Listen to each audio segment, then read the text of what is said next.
प्राचीन मूर्ति का रहस्य एक बार की बात है। एक छोटे से गांव में एक पुरानी और रहस्यमयी मूर्ति पाई गई। यह मूर्ति गांव के पुराने मंदिर के पास एक गड्ढे में मिली थी। लोग कहते थे कि यह मूर्ति सैकड़ों साल पुरानी है और इसके पीछे कोई अद्भुत कहानी छुपी हुई है।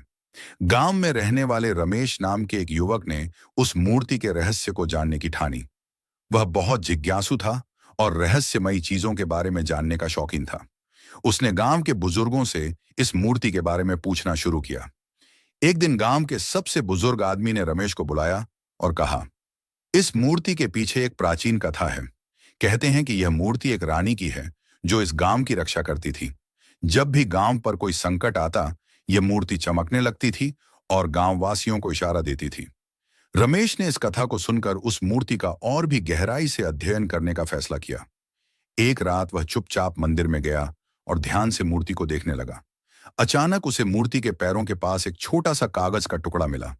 उसने उस कागज को उठाया और देखा कि उसमें कुछ पुराने संस्कृत के शब्द लिखे हुए थे। रमेश को समझ नहीं आया, लेकिन उसे लगा कि यह कोई संदेश है। अगले दिन वह गांव के एक विद्वान पंडित जी के पास गया और उनसे उस कागज के बारे में पूछा। पंडित जी ने बताया कि उस कागज में लिखा है, जो सच्चे मन से इस मूर्ति की प्रार्थना करेगा, उसे जीवन में हर संकट से मुक्ति मिलेगी। यह सुनकर रमेश की आंखों में चमक आ गई।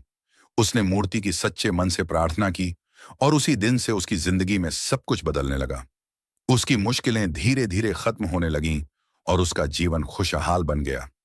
उस दिन से गांव के लोग इस मूर्ति की पूजा और भी श्रद्धा से करने लगे और कहते हैं कि जिसने भी सच्चे मन से उस मूर्ति की प्रार्थना की, उसकी हर मनोकामना पूरी हुई।